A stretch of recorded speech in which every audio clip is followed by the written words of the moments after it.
New Artist Spotlight Podcast.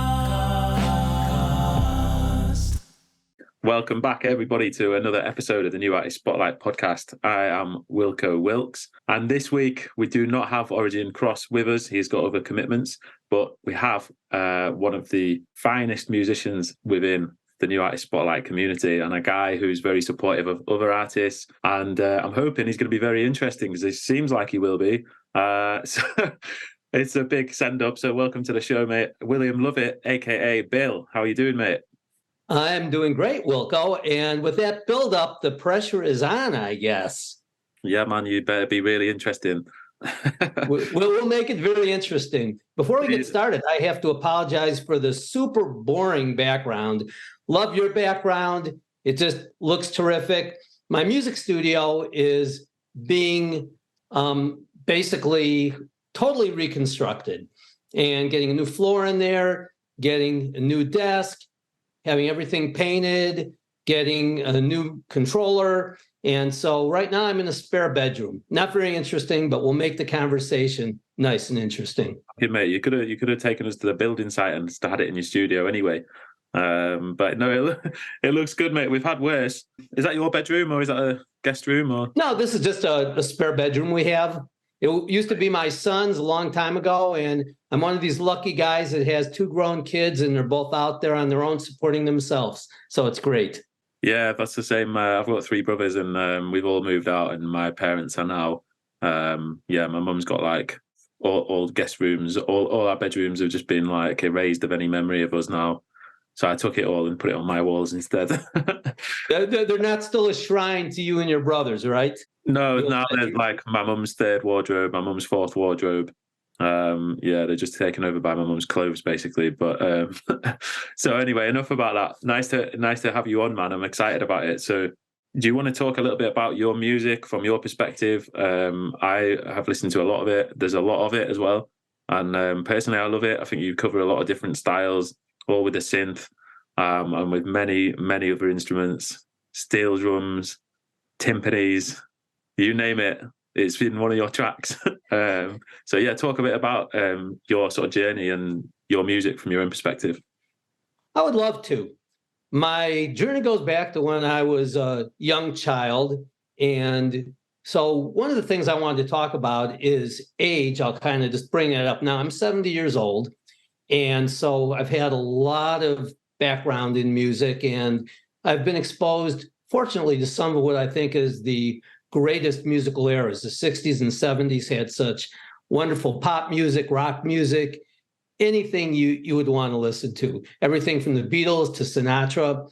So I got my start when I was probably about 8 years old, played the clarinet for a few years, then got into trumpet, and then started keyboard when I was about 10. Back in the olden days, I remember that boys, for some reason, according to my mom, weren't supposed to like playing the piano. So my sister started playing the piano, taking lessons, and I asked if I could take lessons. She said, well, I didn't know that boys were going to do that. Of course, things were different back then.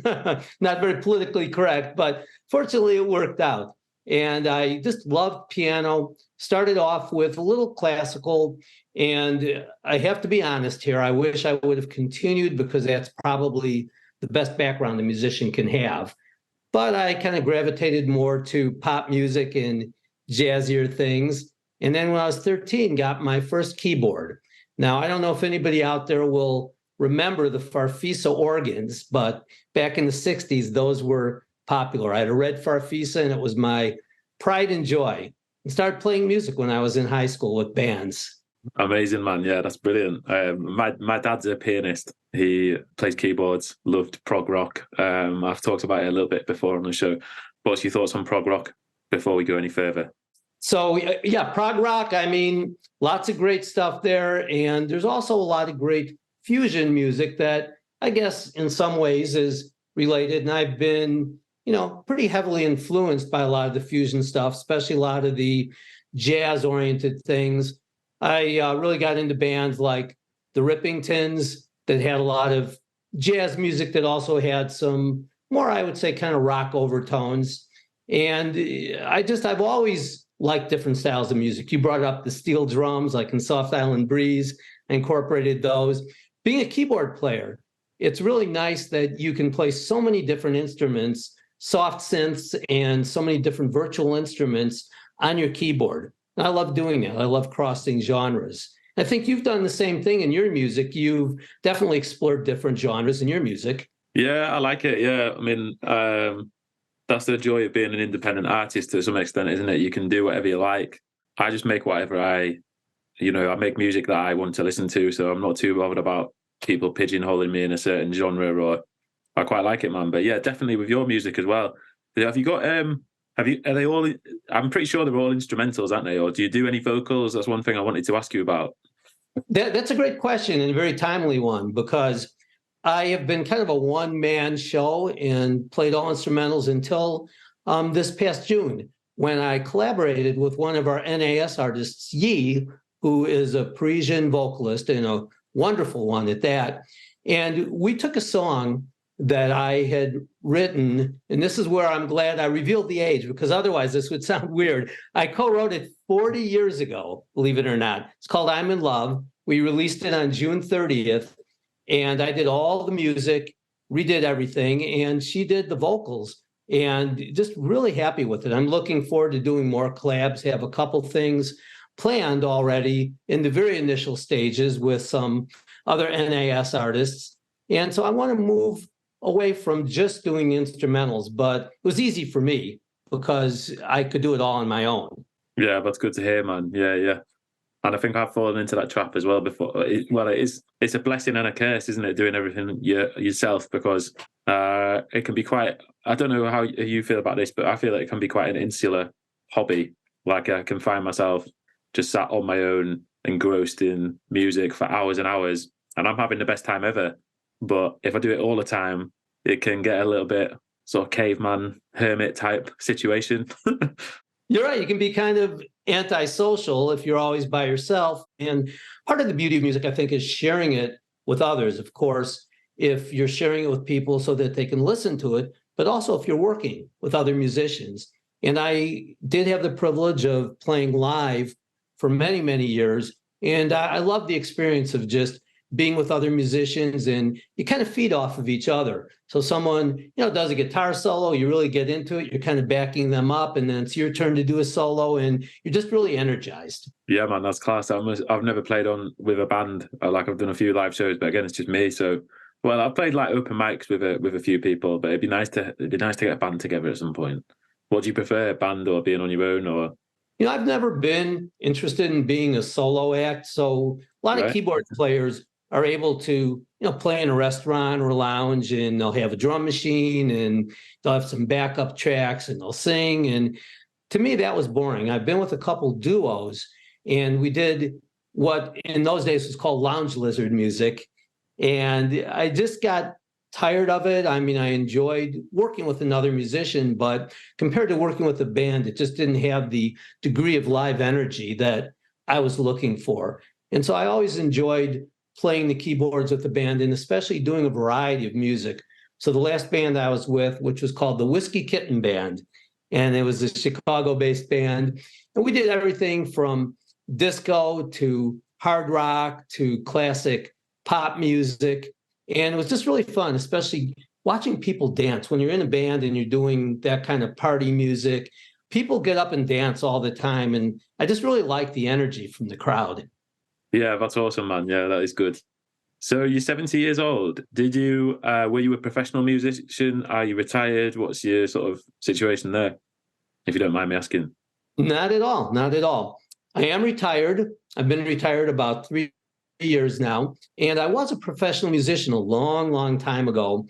This was in the early 70s. I ended up moving out to Denver from Chicago. And I didn't exactly know what I wanted to do with my life, but I knew I liked music.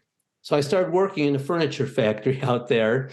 And then I got into a band, and we played a bunch of rock, which at the time was really popular. I mean, we did stuff by Doobie Brothers, Jethro Tull, the Beatles, all kinds of different stuff. And I did that for about 3 years, and then got into a duo. We did some traveling, went all the way from Colorado out to Pennsylvania to North Dakota to Nebraska. And then after that, I kind of decided I wanted to come back to Chicago, went back to college. And so music was always a part of my life, but I stopped being a professional musician shortly after that. Had another duo, played some lounge music, and then got into the corporate world. And I was an accountant for a number of years, got into marketing then, got into credit management, and I retired, but like I said, about 3 years ago. And that led me to having the time to make my own music. Yeah, that's awesome, man. That's really good. Sometimes I say I'm looking forward to retirement and I wish I could retire and stuff like that. And then people remind me, well, you know, you've not got your youth when you're retired. So you sort of want to retire in good health. And I know that's one thing that you wanted to talk about is you've had a few struggles with your health. And, you know, I've known about this for a little while. I don't know if everybody in the New Artist Spotlight community knows about it or not, but I know you said you wanted to discuss it. So do you want to kind of talk about that and how your health's been since retirement and what's been going on? I would love to. And the reason I wanted to bring that up is because music has played a big role in my life and even in my health situation. So in February, I was diagnosed with stage 4 lung cancer. And shortly after that, I also found out I had a tumor in one of my kidneys, which fortunately was unrelated. And so right now I'm on what they call a targeted therapy medication for the lung cancer. And it's working very well. I've been on it now for about 3 months. And I'm very fortunate living in Chicago, where we have great medical care. And I think the oncologist I'm working with is kind of a rock star in her profession. And then had half a kidney removed about 11 weeks ago, recovering very nicely from that. But the reason I wanted to bring all this up is I wanted people to know they're not alone. I mean, sometimes people don't want to talk about major health issues. And I know right in New Artist Spotlight, we have a number of other members that have openly expressed what they're going through, whether it's a physical health issue or a mental health issue, or in some cases, just a family issue, a financial issue. But when you have something going on in your life like that, it's good to know it's not just happening to you. There's other people out there that, you know, have struggled with it, have worked through it, and it gives you strength. And music gave me a lot of strength. So when you're waiting for a major surgery or you don't know what's happening with a health condition, if you have something else to keep you, as I call it, grounded and occupied and positive, it makes all the difference in the world. And so that really helped me get through everything. I'm happy to report this is not a story about doom and gloom. It's more a story of being positive, being thankful. And I think there's always a silver lining when you look at things that happen. You can either choose to say, well, this is terrible, why did this happen? Or, well, things could be a lot worse. I'm grateful that this is where I'm at right now. So I think, you know, positive attitude is everything. I like to consider myself the eternal optimist. That's good to hear, man. So you think you've got this beat? Do you think you'll be well again soon, or? Well, I'm making good progress. And anytime a person has any kind of a major illness, it's certainly different than you have the flu or something, you know, you're going to get over it in a few days or a few weeks or whatever. It's an ongoing journey, but I'm getting great care, have great support from my family, and in the New Artist Spotlight community, have great support from our other members. And so I'm feeling good. I mean, I'm grateful. And again, I think a positive attitude is half the battle right there. Yeah, that's nice, man. It's good. It's good to hear you're still fighting as well. Like, you know, stage 4 is serious, that isn't it? Like a lot of people could go off the cliff with that. You know, I do a men's mental health group called Andy's Man Club, and you know, I see sometimes people are really struggling with certain situations. I see a lot of people who have been ground down by the cards that life has dealt them. So when I hear of somebody who's facing a challenge head on and staying positive and staying grateful, I think that's credit to you, man. And, you know, you're showing all those 70 years of your wisdom. Well, thank you. And, you know, a long time ago, stage 4, I think, was different than it is today. So they have so many different medicines now. And I'm very lucky I'm not on chemo. I'm not having any radiation treatments. It's just a daily pill I'm taking.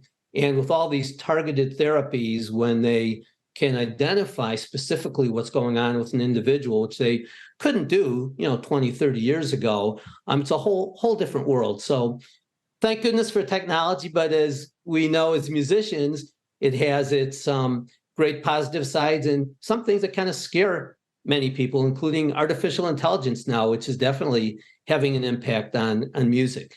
Definitely, yeah. I mean, I actually work in the health tech realm, and I've been seeing some of the advancements. I work in innovation, so I've been seeing some of the advancements in medical technology and specifically in cancer as well. And it is miles better now than it used to be. And like I was listening to a professor talk the other day about how in like sort of 10, 20 years time, they think that maybe radiology and stuff like that will be looked back on as a bit of a brutal era. And it's like, why did we need to go through that? But we'll see, man. We'll see. But it's good. Yeah, it's good that you've held out until the technology has made it easier for you. Good timing, right? Yeah, that's awesome, man. Yeah, there was something else that you mentioned in there as well. AI. Like, what's your thoughts on that? Because I could see a time where AI music is just like companies won't pay for music anymore because they can just create AI music.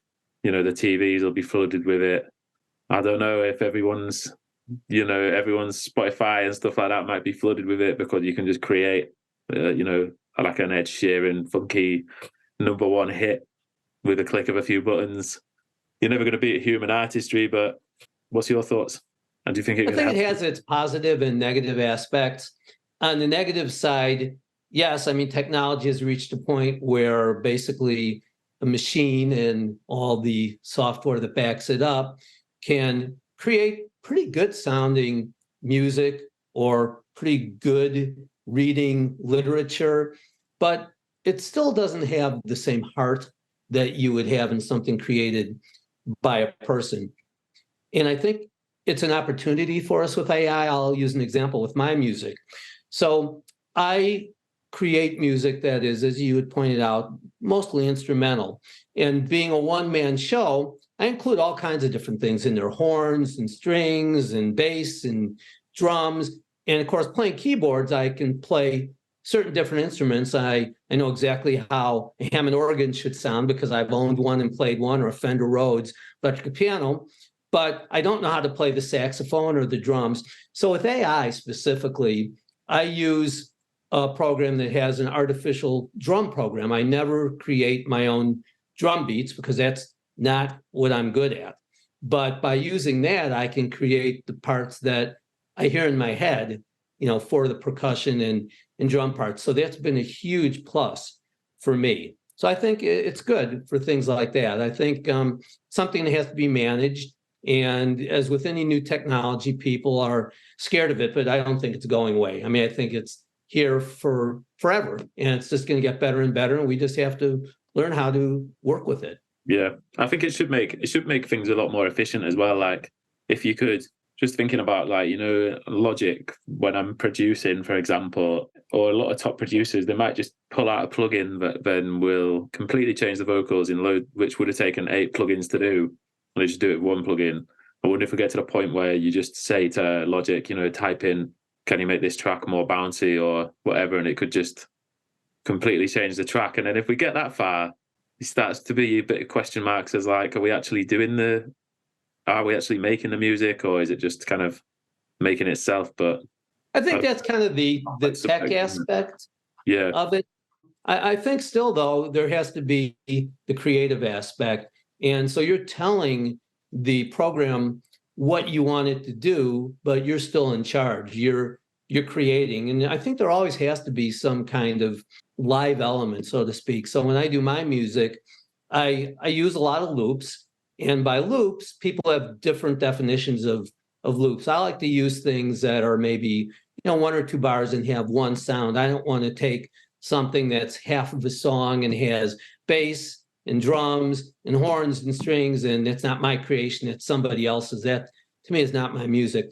So, I like to always play the solo part, so to speak, in my instrumentals live on the keyboard. And then I'll have backing things that I program to a degree, at least, with some of the drums. Even with AI drums, you can still decide how you want them to sound and when you want different parts to come in. So I think we'll still have a lot of creative freedom, but we'll just be freed from a lot of the more mundane aspects of creating our music. Yeah, definitely, man. Yeah, I agree with that. And yeah, I use AI drums as well. And, you know, I know people who will sit, well, I mean, a lot of producers will sit and put the whole kit together and then weigh out every little note. And it's for me, it's a time thing as well. Like, if I've only got a few hours a week to spend on producing, I'm not going to spend that time like going to the nth degree trying to do everything myself when there's programs that can just get it exactly how I need it. Like you say, it's sort of painting your own vision onto it, isn't it? So you have actually released a lot of songs in the last 2 years as well. Did you like finish a lot of them before then and then just put them all on Spotify when sort of 2021 came around when you started doing this? Or is that all stuff that you've created in the last few years? Or how prolific are you in finishing songs? That's a great question. And I have a back catalog, including the song I mentioned before, I'm in Love, that goes back basically 30 to 40 years when I did a lot of songwriting with the songwriting partner. And back in those days, we'd send out cassette tapes and try and get these recorded. And we had very limited success. So it's different than now and we had to go into recording studios too. So a lot of what people do, including myself, is done at home in our own studio. So I have a lot of older things I haven't done anything yet with, but will in the future. But with all the things that are out there, other than the one song, I'm in Love, those are things that I just sat down and created one at a time. I didn't have a backlog. We all unfortunately remember when COVID started and how we were pretty much on lockdown, so to speak. So I think that led many people, including myself, to look for things to do while we were on lockdown. And so me, I was recently retired and had all that time. I had looked into doing some music production, actually with GarageBand years ago. And I looked at it and it wasn't like a 10-minute project where I could just sit down and all of a sudden start doing stuff. I mean, there's a learning curve and you have to spend time. It's like golf. You can't go and play once every 3 years and be good. So as I got into it, I started recording songs one at a time and just started jumping from genre to genre because, as you said, you know, you want to do what you feel makes sense and what, you know, you believe in. You don't want to just go, oh, I'm just locked into one musical style. So that's pretty much how I still produce my music. I'll get an idea, I'll be inspired by a riff or something, and then just kind of run with it. Yeah, that's cool, man. Yeah, and like I say, there is a learning curve. Yeah, and it's quite a steep learning curve as well. I think when you started, a lot of it doesn't make sense. You don't know where to click. You're clicking the wrong thing every minute or so.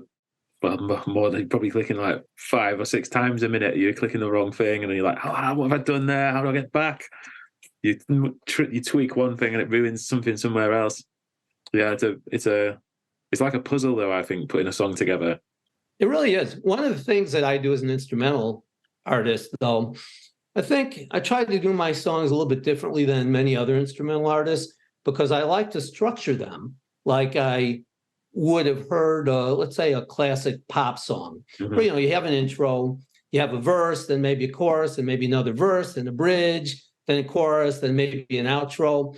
So a lot of the songs now, and I'm certainly not being critical of this, I mean, I think everyone has the right to make their own kind of music, but a lot of the instrumentals are fairly long, and there's basically one riff that people keep repeating, and they have different sounds that go in and out. So I like to have that intro, and then, you know, verses, choruses, bridges, and an outro, because I think it keeps things interesting. And I also like to have a sense of momentum in the music. I think music just has to keep moving forward. I like when a song starts in a certain place, and then by the time it finishes, everyone's energized by listening to it. And there are a lot of interesting things that go on within the song and the structure. Yeah, that's great, man. Yeah, I like that. And I can definitely hear that in your music. And when you're talking about moving forward and keeping things moving forward, that brings me on to another thought that I had, because we're going to play the song Groove City Funk today. And for me, with moving forward, it sounds to me like it could be a Sonic the Hedgehog Mega Drive tune in the background. And that is not an insult. That is a high compliment because the Sonic the Hedgehog music was epic. What do you think of that summary? Have you heard that before? I have heard some things that are pretty similar, and I think a lot of my stuff is kind of retro based on the fact that I started playing in the 60s, and so I have all the influences from then until today. So yes, thank you though. It's quite a compliment. I appreciate that. That's brilliant, man. I love it. It's a great track. So do you want to tell us a little bit about the track specifically before we give it a spin? I would love to. I think one of the interesting things about it is it had, well, I'm going to ask you to guess. How many tracks, individual tracks, do you think are on that song, Groove City Funk? I think there's probably going to be quite a few listening to it. I reckon, although since you're a sort of old school guy, maybe would have liked to do it on an 8-track or something like that. But I'm going to go for about 26. 93. You mix it yourself as well. You do all the mix and master yourself. I do all the mixing and mastering myself, exactly, and then headache. 93 pre-production, post-production, you name it, one-man show. So Groove City Funk, 93 tracks. It's groovy, it's funky. So let's get funky.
Okay, yeah, thank you for letting us play that, mate.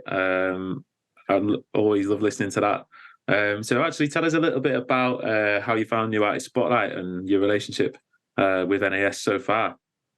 I would love to. So this was a little bit over a year ago. I was just submitting my music to various playlists, and I happened to see all the New Artist Spotlight playlists and wanted to try and get a song on there. So I reached out to Ed Eagle, and he basically told me a little bit about the group, and I was very interested and ended up joining. And it's been a wonderful journey. I can't imagine a better, not only online music community, but a better online community of any sort. Loved the community when I started. There were probably about 500 members. And now I believe we have not over 1,000, maybe over 1,100 members. Is that about right? I think, yeah, it changes all the time. I'm not on top of the statistics, but it's amazing how many we've got now compared to before. Yeah, it's a moving target. So once I got in, I was assigned a mentor, and I'm very grateful. I was offered the opportunity to become a mentor myself now. And I certainly don't feel like I'm an expert, but I've learned a lot of things during the last year. And I certainly love sharing that with newer members because there's a learning curve involved. We use a service called Discord to communicate with each other and to do everything basically, with New Artist Spotlight, other than the behind the scenes stuff. And so when new people come in, it can be confusing, but it's like anything else. When you want to learn how to do something new or be part of something new, you're not going to come in and be an expert. You have to understand, a little bit of the history, understand a little bit about the members, and then understand how you want to be a part of that. And we have members that, it's just so gratifying to see they come in, they don't know much, and they get totally involved and they love it and contribute. We have other people that enjoy the group and, they don't want to be as involved. Of course, everyone has different time constraints in their lives. And the nice thing about New Artist Spotlight is if you want to be part of it, you could spend as little or as much time as you want and still get a huge benefit from it. Mm. Yeah, I agree with you, man. You get out what you put in. I feel personally like I've been a little bit more absent this year, this sort of 2023 so far. I'm not in the server as much, having chats and stuff like that, but I've got family reasons for that. And, but life's just, I had a new job in January and life's getting away from me at times. But I do love to be a part of it, man. And I really appreciate the support of other artists such as yourself, who's always replying to my stories and stuff like that. It gives me a boost, and it's nice to see so many other artists on my Instagram feed when I go on or wherever I am. Artists that I've got, I'm emotionally invested in their success. Do you know what I mean? And their careers, and watching them kind of flourish and listening to their songs. It's classmate. I love it. It's it's nice, man. It's nice that we can do this. Absolutely. And I give you a lot of credit because I know you and Origin Cross do a lot of these podcasts. I think, do you do one each week? Is that how that works? Yeah, usually, yeah. That's a big commitment on your part. Yeah, it was good though. I think we've done, I counted it recently again, my statistics fail me at this time, but we've definitely done over 50 of them. I think we might have done sort of 70 to 80 podcasts or something, but it's been great. It's been great for me to meet people such as yourself as well, and all the cool people that I've met on this podcast. So have you watched the podcast? Do you watch it regularly? I do.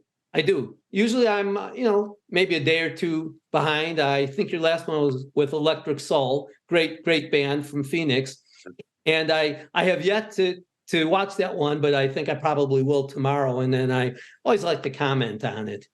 Yeah. I think that's important. If people have taken the time, such as yourself, in Origin in many cases, to meet with people and do the podcast with them, I think it's great when people can leave their own feedback because it makes it more worthwhile for the people involved then.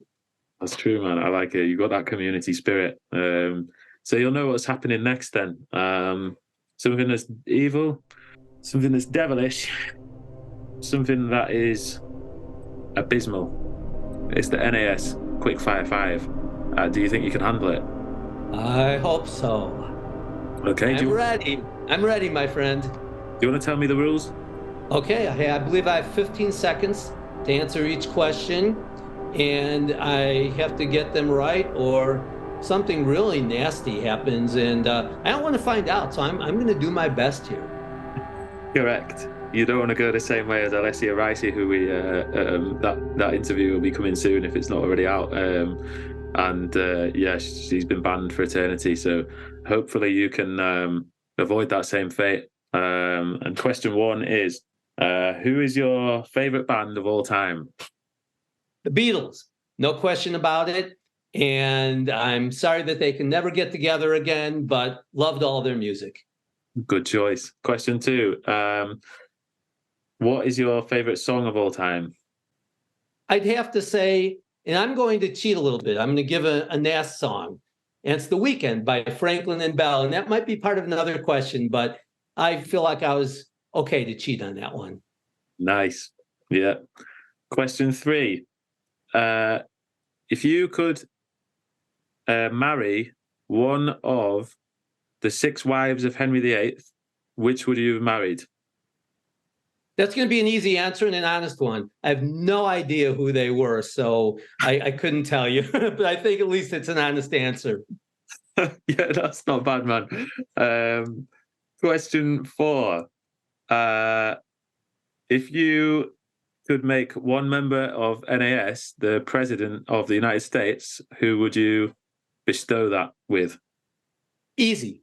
Ed Eagle. Even though he's a Canadian, we'd have to allow him to become president of the United States, and he would make an amazing leader because he is an amazing leader. He would. He'd fix the whole thing. And the final question is, if you could spend a day with one of a New Eye Spotlight member, who would you spend the day with? Another easy answer. Same guy, Ed Eagle. He knows so much, and he's just such a fine human being. It would be a great learning experience and just a pleasure to spend time with him. That's true.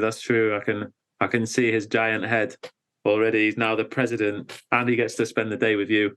It's a good day for the Eagle man. So I don't have to undergo any horrible consequences. I think I did okay with all the 5 questions. Yeah, you'll be welcome back at any time. You did an absolutely fine job as well. I even threw a couple of questions completely unorthodox just for this. I thought I'd keep you on your feet, and you sailed through with aplomb. So just before we wrap up, have you got any plans for the future, and what are they? And where can people find you on social media, etc.? Well, my plans for the future will be to do more collabs with New Artist Spotlight artists, and especially ones that are vocalists, because that's a talent, unfortunately, I do not have. And I also have some new music coming up. My next song drops August 18th, and it's called Feeling Oh So Good, and really looking forward to that.